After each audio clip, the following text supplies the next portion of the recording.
Happy Lesbian Visibility Week. This special week aims to celebrate lesbians and show solidarity to all LGBTQ+ women and non-binary people in our community. For those of you new to the show, welcome.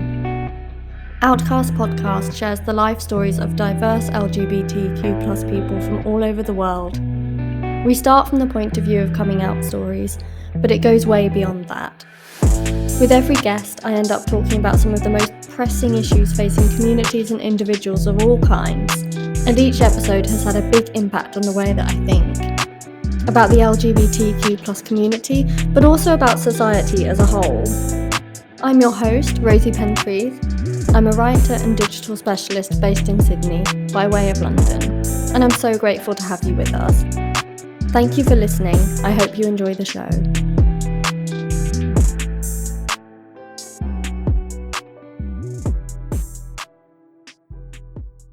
Today we are joined by Rosie Wilby. Rosie is an English comedian, podcaster, writer, and public speaker. She regularly appears on radio and TV commentating on sexuality, dating, love, and breakups. She hosts a podcast called the Breakup Monologues, and this year she turned the successful show into a book that delves into the essential nature of heartbreak and relationship endings. It's much more joyful than you might think at first, and a life-affirming read. She's become such an expert on the subject that BBC Radio 4 has dubbed her the Queen of Breakups. Before her latest book, she explored monogamy in her first book, Is Monogamy Dead?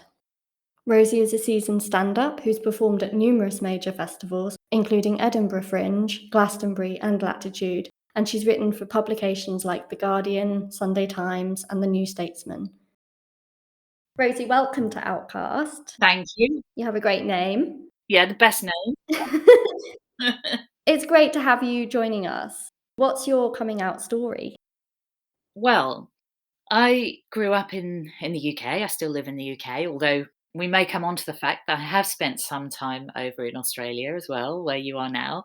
I came out when I was a teenager at the end of the 1980s, which here in the UK was a pretty horrifically homophobic decade. We had a government in place who brought in a lot of policies so that teachers could not actively promote homosexuality in schools. Anyone listening in the UK may remember this or have read or heard about it. Homophobic attitudes were at an all-time high in this country. You know, if you look at studies showing how many people voted in surveys that gay relationships were wrong and bad, that was almost everybody Yeah. said that at that time. So it was a pretty hostile time towards gay people. Particularly, of course, we had the HIV and AIDS crisis in the 1980s. So there was a pretty horrific assumption that gay people were diseased in some way, because that had been so strongly associated with the LGBT community. So, yeah, I emerged as a teenager falling in love with other girls into this hostile atmosphere. But having said that, the one person who was quite embracing and liberal and quite interested in different ways of having relationships, different relationship narratives, was my mum. So, whilst I had teachers and friends who kind of would habitually say a lot of very homophobic things, thinking that was just normal. That's what everybody thought. That's what everybody said. Yeah, my mum was a bit ahead of her times. She was an English literature lecturer at a college of higher education, which was near my school. And a lot of the lesbian students would all kind of go and confide in her and talk to her, even though ostensibly she was straight, in inverted commas, and she was married to my dad. She was quite progressive, and she taught the students a lot of feminist literature. So when I was thinking about being gay and sort of was hanging out with who would become my first girlfriend a little bit, my mum just started saying things like, "Oh, I wouldn't mind if I had a daughter who was a lesbian." And, it was all sort of quite jolly. And she would be digging out volumes of lesbian poetry and reciting it to me and my dad over the tea table. But it was a little bit too aggressively embracing of it for me to handle, because I hadn't worked it out yet for myself. So I sort of do some affectionate comedy about how, I sort of tried to come out, but she started telling me all about her and her friend Joan on holiday, and it's too embarrassing, and I think there's that thing when you're a teenager, it's too cringy to think about your parents having a sexuality themselves, Mhm. even though obviously your existence indicates that they did have sex at least once. That resonates with me. My mum did a very similar thing. She kind of identified where I might be going and wanted to be super supportive and kind of preempt anything I might be going through, and proceeded to tell me about her own experience. And yes, it's a little bit too much. You want to be forging your own path when you're a teenager, and perhaps if your mother's a bit too keen, it kind of puts you off for a bit. Yes. But also what I wanted to pick up on there was that friction between your home life and then the institutional homophobia that was being generated, and then how we might take for granted, especially in current times where we can get married in some countries and where we can hold hands in some countries in public. We have to remember you can't underestimate institutional homophobia or racism or whatever kind of ism it is, and how that echoes through society, even in places where you wouldn't expect it. Yeah, I think at school it was pretty vicious. Yeah. I can remember having RE lessons, religious education, where there would be a discussion about homosexuality, and it was, the teacher was kind of policing this homophobia really and encouraging and nurturing it. I mean, it wasn't quite like people would say things like, "Oh, gay people should all be killed," and then the teacher would go, "Yes, that's right." It was, it was almost like that. So yeah, it's pretty terrible, but it's interesting how, all this in the end has fed into my comedy work, and I think that is why I have been interested in speaking and writing and thinking about relationships and being sure to include diverse narratives. Yeah, it's so, so important. It's important to be seen and then see yourself as well in public life. So I think there's a strand of that in there, isn't there? And it sounds like there could also have been a working through of those micro traumas from things like your RE lessons and from the government policies and things. But do you find that your comedy and your writing, the writing you mentioned, helps you work through things that you've been through as an LGBTQ plus person? Absolutely. I think comedy is, like you say, a way of processing things and understanding things, and also a sort of accessible way into saying things that then make other people think. And I think particularly with the work I've done now with around breakups and celebrating, in some ways, celebrating breakups almost, and the endings of relationships and how they can be transformative and healing, and we can grow and learn from them. It's also been about marking something about a relationship because, as you say, we still can't get married everywhere in the world and certainly couldn't, when I was growing up. So, I think there is something about, at least if you mark the end of a relationship, you acknowledge that it happened, because I think so many queer relationships are invisible. Yeah, I really like that way of putting it. I think there's such a, at least historically, but it's still happening now, a tendency to diminish the LGBTQ plus relationship. I think, yes, wrapping that up in your work and exploring relationships and relationship endings and acknowledging queer and diverse types of relationships is absolutely vital. Over the time that you've been an out queer person, what are the things that have really struck you as having changed? What does progress look like from the 1980s to now? Things have progressed immensely, and the kind of happy ending to the story about girlfriend and I in the Breakup Monologues, where in the latest book that you've read, I talk about learning from all my breakups, learning how to finally keep a relationship going, how to commit to that, how to sort of accept the natural ups and downs of a relationship, the tensions, the challenges, but to sort of keep embracing the love that underpins all that. The happy ending to that is that girlfriend and I are engaged, and we are planning our wedding. Congratulations. Yeah, there's a whole mix of feelings about that because obviously it's really, really happy and wonderful and a thing to celebrate that we can now do that.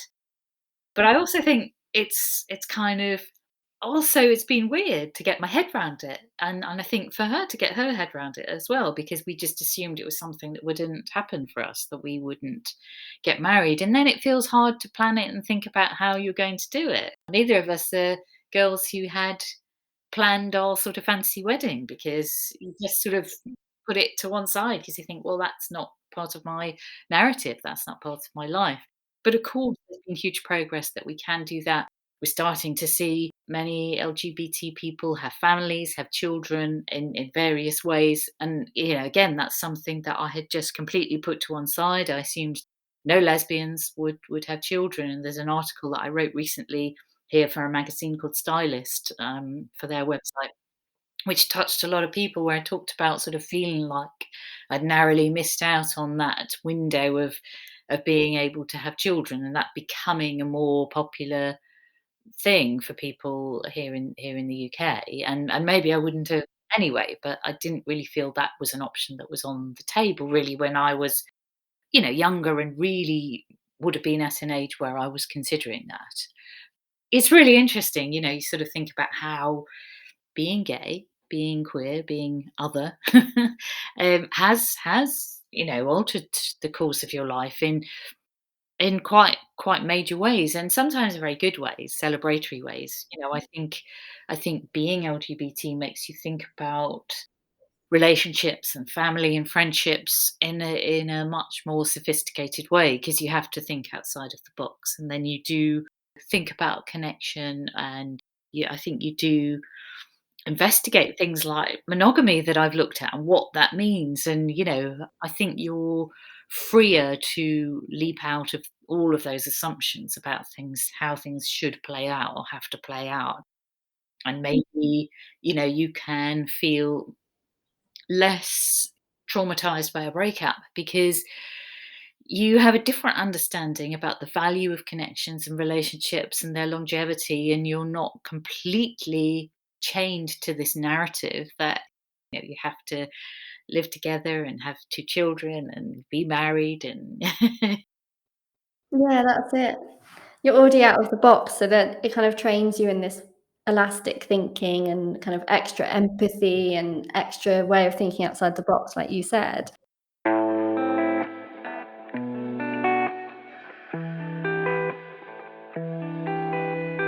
Coming out stories from inspiring LGBTQ plus people today. It's interesting that as an LGBTQ plus person, to a very micro level, the generation you're from means that you've had a very different experience. So it's interesting that you say that you did narrowly miss out on having children if that had been something you'd wanted to do. It's true, there's been so much progress that there's a fear that we take things for granted if we're in the much younger generation. We shouldn't forget how much progress has been made. absolutely, yeah. And I in turn look to older lesbians who experienced much more prejudice or had to keep their relationships completely hidden and secret, and were not be able to be out in the ways that I have or speak about themselves in the way that I have. So yes, we do really need to keep looking to people older than us to see the progress that has been made and not be complacent, because I think we can forget that there are still things to still equalities to fight for and still visibility to fight for, because I guess we'll always be a minority numbers wise. And you never know what's going to change or what's going to turn back. Like history has shown us that things can rewind. You point to nuances between straight and LGBTQ plus relationships in your book. And we've been talking about it here. Lots of rights have been achieved throughout the world. Do you think LGBTQ plus relationships are resembling straight relationships more than ever? And in your view, is it a positive thing? I touch on this a lot in both of my books, actually. My first book was called Is Monogamy Dead? Which was all based on a survey asking what counts as cheating and understanding that that is a more sophisticated narrative than just this kind of black and white question of whether you or your partner might have sex with somebody else. It's like actually about falling in love with other people or your connections or your flirting or kissing or, all of these things that we might have individual and different and unique boundaries around and things we might feel comfortable with or not comfortable with. So, yes, in that book, I talked quite a lot about how we are sort of starting to merge with the heteronormative community, or certainly the sort of privileged white affluent gay man, or kind of cis gay woman might be sort of starting to live just like a straight person. And to some extent, I think there is a danger in that. Obviously, it's great to celebrate these equalities, these rights that we have, but I think the danger in that is that the people who still feel they don't really have access to that life, the people who still feel marginalized feel even more lonely, sort of out there on their own. When we were all outside the big tent together before, all fighting and shouting and saying, well, this is a load of nonsense. Let's actually change the world. Let's actually overthrow the patriarchy. Let's kind of change systems. Let's get rid of marriage and have something else. Yeah, I think it can feel lonelier if you're still saying, actually, this isn't working for me. This isn't the narrative I wanted. If I've ever talked to some of the members of the Gay Liberation Front who were activists in the 1970s here, beginning some of the very first Pride marches in London. They sort of say, "Oh God, that wasn't what we were after at all. We wanted to celebrate being different and changing the narrative about how we wanted to live and be, and we wanted to be accepted as rebellious, and we enjoyed being outsiders because we had a certain freedom to do things differently, and we wanted people to come and embrace that." It's almost like, when civil partnerships came in, there was a big discussion about whether straight people could have access to civil partnerships. And it almost seemed, to many people, it seemed like a nonsense. Like, why would you want that? But I think there are straight people who want to legally and formally acknowledge and have their partnership recognized, but don't like the sort of patriarchal baggage that goes along with marriage, when women were sort of traded as property between patriarchs. I think there's a lot to be said about reinventing things and actually saying, hey, straight people, come over here and do things our way. Yeah. To some extent, we have influenced mainstream heteronormative society with a lot of the thinking that I was talking about, that more fluid, emotional, agile thinking about relationships and connection, because we see a lot of concepts that have been pioneered in the queer community, like friends as family, living apart together, thinking more progressively about non monogamy, consensual and ethical ways of having more sort of open relationships. All of those ideas have originated within our community and then sort of become big talking points in the wider straight community. And, you see articles now about all of these sorts of ideas in, glossy women's magazines. I think we have pioneered some concepts that have caught on, but equally, the opposite is happening. And you do see LGBTQ people embracing what was previously seen as a very straight life. Yeah.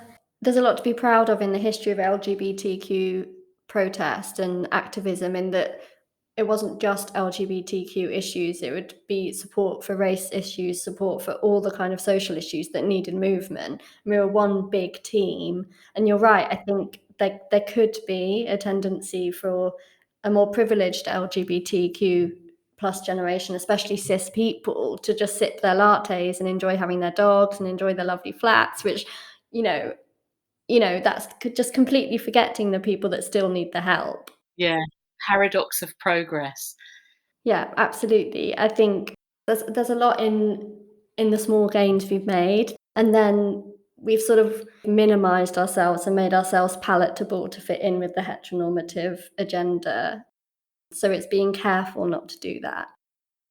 But like you say, queer concepts are kind of flooding through society, and I have hope that the younger generation will continue to kind of just not accept binaries, just not accept anything that's kind of holding them down. So hopefully there's hope. Outcast. Coming out stories from inspiring LGBTQ+ people today.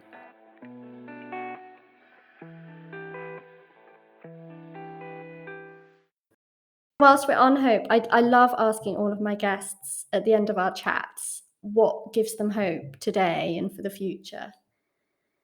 Obviously, I'm really involved in the creative arts here in London and in the sort of obviously queer or kind of feminist or, slightly activisty creative arts, and all the filmmakers and performers and writers and people who are doing things that are gently pushing the narrative forwards and continually promoting a sense of inclusivity. For many years, whilst I was starting out as a comedian and sort of in the early days before I started writing my books and doing the Breakup Monologues podcast, I was hosting an LGBT kind of magazine show. All kinds of creatives and interesting people would come through that show and tell me all about their work. So I think what's exciting is how there are just all of these creatives who are just doing amazing work. And I think that ties in with this emotional agility that we see in the LGBTQ community. I think that makes for incredibly interesting creativity and work. And, I hope that I've been a part of that with my comedy shows and my 2 books and podcast, and have sort of contributed to that and can inspire younger people to make interesting art that asks questions about how we have our relationships and how we maybe shouldn't make assumptions about how those should play out, and also to make people laugh as well. And I do see lots of interesting comedians coming up on the comedy circuit now, which is, here in London at least, becoming much more diverse and inclusive. So I think that gives me hope that the arts will be, despite terrible funding cuts and the pandemic really hitting the live sector really, really badly, I do still think the arts has such a vibrancy and an energy that we can say things, we can open up discussion here in the sort of creative world. Yeah, absolutely. That joy in comedy and the joy in your books. We've talked about the breakup monologues, but it really is a really joyful unpacking of the ending of relationships, and it's funny and enlightened, and yeah, so we're so grateful for that kind of work that you're doing. I think the unexpected joy of heartbreak subtitle gives people the sense that there is a lot of hope in the book. So The other day, it rubbed off on me because I was having drinks with a friend who'd sadly gone through a breakup a while ago. So she's sort of quite healed. And I think I'd been reading Rosie Wilby too long because I was like, oh, breakups are so wonderful. It was simply I had in my mind like all the beautiful reassessing of trauma and how you build yourself as human and all the memories. And once you get through it, is you have your wonderful single stage and then you might meet someone else. And I totally forgot about the pain, thanks to your book. So she must have wondered what on earth you were talking about. thank you so much. It's been wonderful to chat to you today and learn your insights into coming out and heartbreak, but joy as well, of course. Thank you so much for your time. Thank you, Rosie. Thank you for listening to Outcast, a podcast with interviews and coming out stories from inspiring LGBTQ+ people. I'm your host, Rosie Pentreath. I hope you can join us again next week.